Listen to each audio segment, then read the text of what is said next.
हूँ मानसी सुदर्शन। आप देख रहे हैं सिटी न्यूज। मैं आप सभी दर्शकों का करती हूँ स्वागत। अब बढ़ते हैं खबरों की तरफ। अपने चुनावी प्रचार के दौरान बीकापुर विधानसभा के बहुजन समाज पार्टी के प्रत्याशी सुनील पाठक ने आज भदरसा नगर का चुनावी दौरा किया। अयोध्या बीकापुर विधानसभा से बहुजन समाज पार्टी के प्रत्याशी सुनील पाठक का भदरसा नगर में नगर अध्यक्ष जहीर अब्बास के नेतृत्व में स्वागत किया गया। इस मौके पर सुनील पाठक ने कहा कि बीकापुर विधानसभा क्षेत्र का हाल बहुत ही खराब है। न यहाँ सड़क है, न बिजली, न पानी की कोई व्यवस्था। यहाँ के पूर्व विधायक ने आज तक इस क्षेत्र में कोई भी काम नहीं करवाया। किसके साथ है? जनता किसके साथ है? किन मुद्दों को लेकर आप चुनाव में जा रहे हैं? मुद्दा नौजवानों का, जो भारतीय जनता पार्टी की सरकार जुल्म अत्याचार के विरोध में सारे समाज के लोग, हिंदू, मुसलमान, सिख, ईसाई, दलित परिवार के लोग, जो मोस्ट बैकवर्ड है, चाहे वो मौर्या हो, पाल हो, कुर्मी समाज के लोग हों, निषाद समाज के लोग हों, लोहार समाज के लोग हों, बढ़ई समाज के लोग हों, जो अनाचार, अत्याचार उत्तर प्रदेश के अंदर भारतीय जनता पार्टी ने किया है, उन सब चीज़ों को लेकर के हम लोग जनता के बीच में जा रहे हैं और जनता का भरपूर सहयोग, समर्थन निरंतर मिल रहा है हम लोगों को। उत्तर प्रदेश में जो स्थिति है, जो बाबा साहब ने इस भारत के लोकतांत्रिक व्यवस्था किया है, जो संविधान को उन्होंने बनाया था, उसे लोग लूटने का प्रयास कर रहे हैं। जो सत्ताधारी दल भारतीय जनता पार्टी है, उसे विखंडित करने का प्रयास कर रही है। इस अभियान में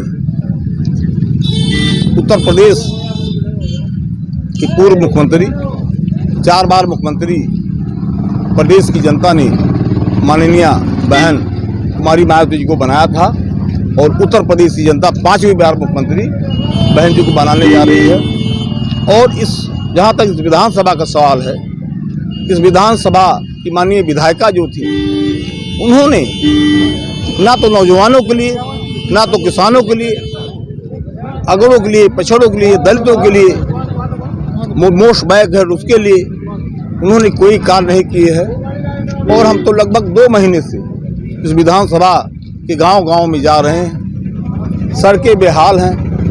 आप मीडिया के साथी इस बात को देख सकते हो। आप जाइए, देखिए, तमाम गांव, चाहे वो तिवारीपुर हो, लहरापुर हो, देवई हो, बड़ा गांव हो, देवराकोट हो, उस ग्राम सभाओं में मैंने दौरा किया है। सामान्य जनता उनको मुक्त कर देगी। उत्तर प्रदेश से भारतीय जनता पार्टी की जमीन पूरी तरह से खिसक चुकी है। इनके साथ सबसे ज़्यादा अनाचार इन्होंने किया है। इन्होंने प्रदेश के ब्राह्मण समाज के लोगों के साथ किया है, जो मुसलमान थे उनके साथ अनाचार, अन्याय किया है। उत्तर प्रदेश में सबसे ज़्यादा इनकाउंटर अगर कहीं हुए हैं तो मुसलमान समाज के लिए हुए हैं और ब्राह्मण समाज के नौजवान मारे गए हैं। उत्तर प्रदेश में 700 कत्लेआम ब्राह्मण समाज के नौजवानों को इस सरकार ने किया है, इस मुख्यमंत्री ने कराया है। इनके जो नुमाइंदे थे, जगह जगह डीएमएसपी इन्होंने पोस्ट किए थे, उन लोगों ने कत्लेआम, सरेआम ब्राह्मण और मुसलमान, दलित, बैकवर्ड, सिर्फ एक जात छोड़ करके उत्तर प्रदेश में सामूहिक अनाचार, अत्याचार हुआ है। और उत्तर प्रदेश की सामान्य जनता, बीकापुर की सामान्य जनता इनसे इस चुनाव में बदला लेकर के और 5वीं बार उत्तर प्रदेश की मुख्यमंत्री मायावती जी को बनाने जा रही है। और लाइन आर्डर उत्तर प्रदेश में बहन जी जब उत्तर प्रदेश की मुख्यमंत्री हुई तो उत्तर प्रदेश का, चाहे वो प्रतापगढ़ का बड़ा गुंडा रहा हो, चाहे इटावा का कोई गुंडा रहा हो, चाहे वो जो है पूर्वी उत्तर प्रदेश का कोई बड़ा गुंडा रहा हो, बड़ा से बड़ा नाम से गुंडा थर थर कांपता था या तो उत्तर प्रदेश के जेल में था या उत्तर प्रदेश छोड़ करके वो भाग गया था। दंगा मुक्त रहा 5 साल, उनका दावा है बीजेपी का। ये दंगा कराने वाले लोग सत्ता में थे तो दंगा कौन कराता है? दंगा कराने वाले लोग सत्ता में हैं तो दंगा कहाँ से होगा? ये लोग दंगा कराते हैं, ये लोग हिंदू मुसलमान को लड़ाते हैं, सिख ईसाई को लड़ाते हैं। इस देश की जो गंगा जमनी तहजीब है उसे भारतीय जनता पार्टी पूरी तरह से नष्ट करने पर तुली हुई है। उनका एक दावा और है कि माफिया सब जेल में है। कौन माफिया है? माफिया कौन है? धनंजय सिंह क्रिकेट खेल रहा है। जौनपुर का जो सबसे बड़ा पूर्वी उत्तर प्रदेश का अपराधी है वो क्रिकेट खेल रहा है। उनके जो मुख्यमंत्री जी के स्वजातीय लोग हैं वो सब बाहर हैं। गरीब को अनाचार अन्याय हो रहा है, दलितों के साथ अन्याय हो रहा है, ब्राह्मण समाज के लोगों के साथ अन्याय हो रहा है, जो मुसलमान समाज के लोग हैं उनके साथ अन्याय हो रहा है। इस सरकार को बदलने की जरूरत है और जनता पूरी तरह से इस सरकार को बदलना चाहती है। इस क्षेत्र में क्या कमियां लगी? आप तो घूम रहे होंगे। मैं बताया अभी उत्तर बीकापुर विधानसभा 274, इसमें कहीं आप चले जाइए पूरे विधानसभा में 80 किलोमीटर का विधानसभा है, सारे ग्राम सभाओं में कहीं ये बहन जी का जो था और नौजवानों को उन्होंने रोजगार देने का काम किया है। और भारतीय जनता पार्टी नौजवानों के साथ कुठाराघात करने का काम किया है। इस सरकार से मुक्ति पाने वाली बात है। और समाजवादी पार्टी जो मुलायम सिंह, देख रहे हो आप पार्लियामेंट में क्या कह रहे हैं, मोदी जी को क्या बोल रहे हैं, क्या कर रहे हैं। और जब सरकार बनी है कौन नौकरी पाया है? मैं पूछना चाहता हूँ आपसे, कौन नौकरी पाया है? अगर पुलिस में भर्ती होती है तो बैकवर्ड के नाम पर उत्तर प्रदेश में 3 बार उन्होंने भर्ती की और 1 लाख भर्ती किया। उसमें 90,000 यादव समाज के लोग थे और वो भी इटावा सभी के लोग थे। गरीब मजदूर क्या फैजाबाद का यादव नौकरी नहीं कर सकता है? यहाँ का नौजवान नौकरी नहीं कर सकता है? ये स्थिति है, ये स्थिति चल रही है। जात के आधार पर बंटवारा करने वाले लोग और समाजवादी पार्टी को लोग समझ चुके हैं कि आज जो बड़े मीडिया के लोग हैं उत्तर प्रदेश के अंदर केवल वो लड़ाई दिखा रहे हैं कि समाजवादी पार्टी और भारतीय जनता पार्टी लड़ रही है। क्योंकि उत्तर प्रदेश का चुनाव हिंदू मुसलमान के नाम पर हो जाए, गंगा जमनी तहजीब को नष्ट करने पर मीडिया के लोग लगे हुए हैं। मैं उनको भी सावधान करना चाहता हूँ। जो अडानी और अंबानी के बिके हुए लोग, 1919 चैनलों को खरीदने वाले लोग जो आज ये काम कर रहे हैं, ये बहुत दुर्भाग्य है। मीडिया के लोगों को सही बात रखनी चाहिए, सही बात दिखानी चाहिए। जो सही होता है, सत्यमेव जयते, सत्यम सुंदरम, सही चीज रखनी चाहिए। अन्याय अनाचार नहीं होना चाहिए। सबकी ये भारत और सबका है, हिंदू मुसलमान सिख ईसाई सबका है, सबका अधिकार है। बाबा साहब ने इस देश के अंदर अपने संविधान के तहत हिंदू मुसलमान सिख ईसाई सबको बराबर अधिकार दिया है। सबको रहने का देश में अधिकार है, अपनी बात कहने का हर व्यक्ति को अधिकार है। और उत्तर प्रदेश में आने वाले समय में आप देखोगे कि उत्तर प्रदेश की जनता भारतीय जनता पार्टी से सलाम कर चुकी है। आने वाले समय में उत्तर प्रदेश की 5वीं बार मुख्यमंत्री बहन कुमारी मायावती जी बनने जा रही हैं। कोई रोक नहीं पाएगा। सारा नौजवान हर वर्ग के लोग हैं यहाँ पे आपको ब्राह्मण भी मिलेगा, मुसलमान भी मिलेगा, मौर्या भी है, वर्मा समाज के लोग हैं, निषाद समाज के लोग हैं, पाल समाज के लोग हैं, सारे सब समाज के लोग मिल करके सरकार उत्तर प्रदेश बहन जी की बनाने जा रहे हैं। बहन जी का दौरा होने वाला है, क्या होता है? बिल्कुल होगा। अभी डेट नहीं आई है, बिल्कुल होगा। दौरा आएगा, बताएंगे आपको। धन्यवाद, थैंक यू। उत्तर प्रदेश विधानसभा चुनाव को लेकर सभी पार्टी के प्रत्याशी अपने क्षेत्रों में जाकर लोगों से जनसंपर्क कर रही हैं। इसी कड़ी में आज अयोध्या विधानसभा के प्रत्याशी रवि प्रकाश मौर्य ने अयोध्या विधानसभा क्षेत्रों में जाकर जनसंपर्क किया है। तो वही बसपा सुप्रीमो मायावती के द्वारा किए गए कामों की उपलब्धियां लोगों को बताई है। शहर के वजीरगंज जप्ती में जाकर शहर वासियों से अपील की। उन्होंने कहा सपा भाजपा के कार्यकर्ताओं में कोई विकास कार्य नहीं हुआ। वही बताया कि बहन मायावती कई बार मुख्यमंत्री रही है। प्राथमिकता बहन मायावती के बारे में कुछ बताना नहीं है, क्योंकि बहन जी के शासन में कानून व्यवस्था, बिजली व्यवस्था, सड़क व्यवस्था, कोई व्यवस्था का तोड़ नहीं है। चाहे वह समाजवादी पार्टी सरकार रही हो या चाहे भारतीय जनता पार्टी की सरकार रही हो, जो काम मायावती के मुख्यमंत्री काल में हुआ है इतना काम किसी भी कोई भी सरकार में नहीं हुआ है और बहन जी का जो आशीर्वाद हमको मिला है वो अयोध्या विधानसभा के प्रत्याशी के रूप में अहम जिम्मेदारी दी है। हम बहन जी का पार्टी के शीर्ष नेतृत्व का अभिनंदन वंदन करते हैं। अयोध्या विधानसभा से प्रत्याशी घोषित किया गया है। हमारे मुद्दे विकास के हैं, रोजगार के हैं। जो मुख्य मुद्दा है हम लोगों का, हमारी पार्टी कभी घोषणा पत्र नहीं जारी करती है। भारत का जो संविधान है, बाबा साहब ने इतनी मेहनत के बाद बनाया है, वही हमारी पार्टी का घोषणा पत्र है। और जो भी संविधान में संवैधानिक मुद्दे हैं, लोगों को अधिकार दिए गए हैं, उसी अधिकारों की लड़ाई के लिए हम बहुजन समाज पार्टी से अयोध्या विधानसभा से उसी मुद्दे पे चुनाव लड़ रहे हैं। हमारी सरकार बनी तो संविधान में जितने दिए गए अधिकार है, किसी के संवैधानिक अधिकार का हनन नहीं होगा। पूरी तरह से न्याय व्यवस्था कायम रहेगी।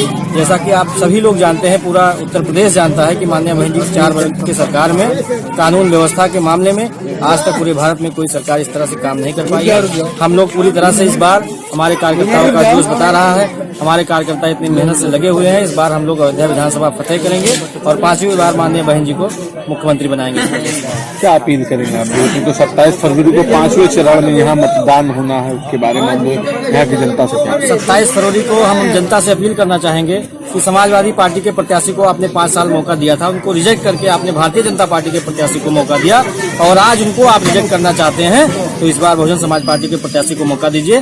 पर इसके बाद आपको किसी भी चीज की यहाँ पे अयोध्या विधानसभा में किसी भी विकास के मुद्दे पे हो, चाहे रोजगार के मुद्दे पे हो, चाहे जो भी व्यवस्थाएं हैं यहाँ पे जो आज आपके बीच में नहीं पहुँच पा रही हैं, सभी मुद्दों पे हम आपके लिए काम करेंगे। यही हमारी लोगों से अपील है। देखिए तमाम पार्टियां आपका देखिए तमाम पार्टियां जरूर वादा कर रही हैं, लेकिन हमारी पार्टी वादा करने वाली पार्टी नहीं है। हम लोगों ने 2007 से 12 तक सरकार चलाई है, लगभग 24 लाख सरकारी नौकरियां दी हैं और भी तमाम हम लोगों ने उत्तर प्रदेश के अंदर 1,06,000 वैकेंसी एक मुफ्त किया। सफाई कर्मचारी का एक अलग से संगठन विभाग बना करके, आयोग बना करके, ऐसा कि भारत में कोई दूसरा उदाहरण नहीं है कि किसी ने इतनी बड़ी संख्या में कोई नौकरी दी हो। माननीय बहन जी अगर मुख्यमंत्री बनती हैं तो रोजगार की समस्या पूरी तरह से इस प्रदेश से दूर हो जाएगी। कानून व्यवस्था माननीय बहन जी की सरकार में, जैसा कि आप पत्रकार बंधुओं को मालूम है, पूरे देश में बहुजन समाज पार्टी जैसी कानून व्यवस्था किसी की सरकार में नहीं रही है। आप जिसका भी डाटा निकालना है आप निकाल सकते हैं। उत्तर प्रदेश में बसपा जैसी कोई सरकार नहीं चला सकती। अयोध्या में राम मंदिर निर्माण समिति की 2 दिवसीय बैठक सर्किट हाउस में संपन्न हुई। बैठक में राम मंदिर निर्माण समिति के चेयरमैन नृपेंद्र मिश्र अध्यक्षता में हुई। इस दौरान राम जन्मभूमि के सुरक्षा सलाहकार के Sharma, ACS home Awanish Awasthi, trust के सदस्य व L&T टाटा कंसल्टेंसी के एक्सपर्ट मौजूद रहे।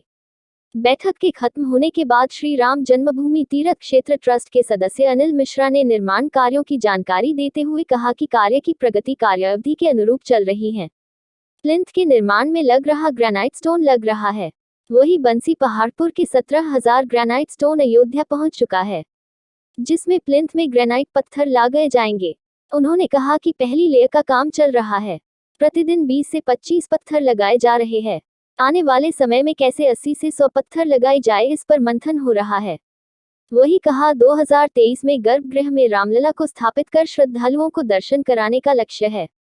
प्लिंथ के निर्माण कार्य, रिटेनिंग वॉल के कार्य पर विस्तृत चर्चा हुई और मई और जून के बाद गर्भगृह का बंसी पहाड़पुर के पत्थर से शुरू उम्मीद होने की है।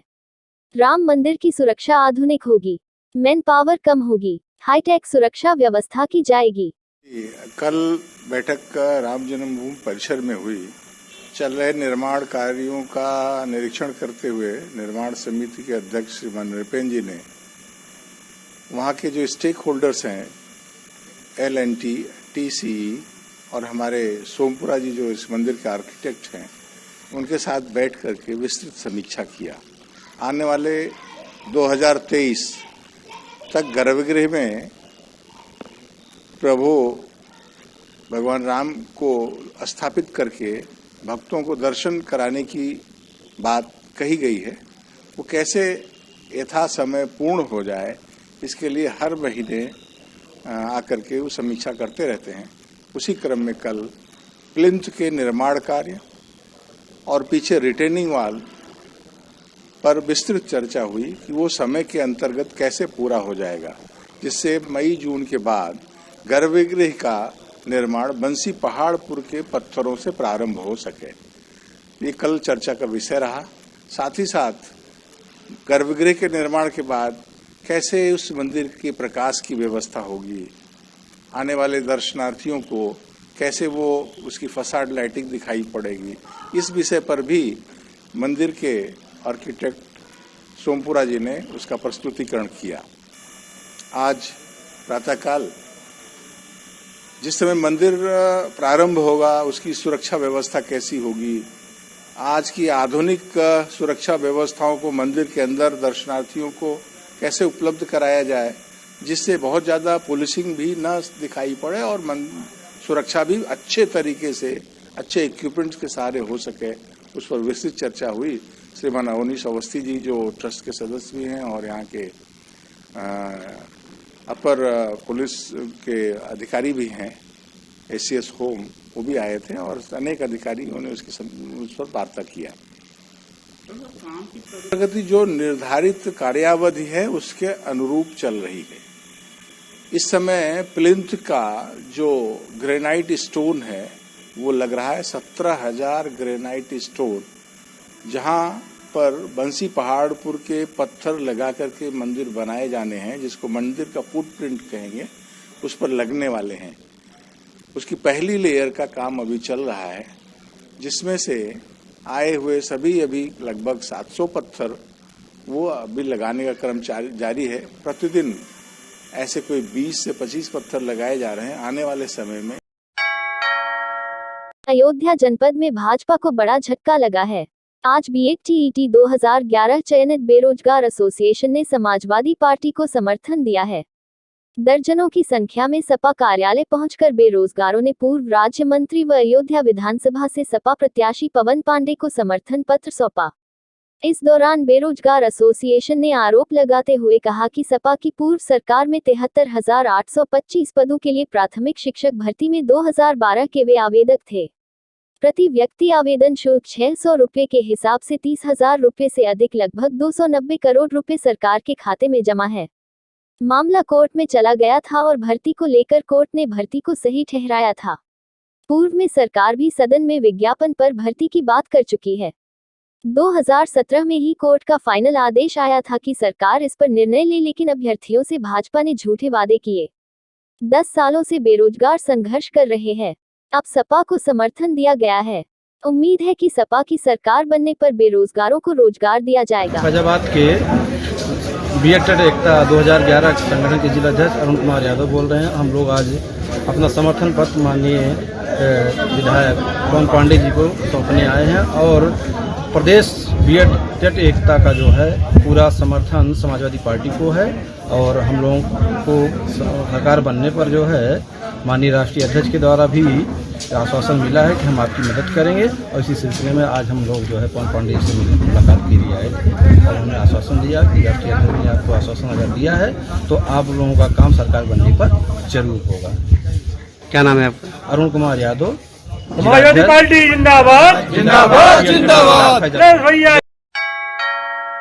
आज के लिए बस इतना ही। कल फिर मिलेंगे इसी समय इसी चैनल पर। अब हमें दीजिए इजाजत। नमस्कार।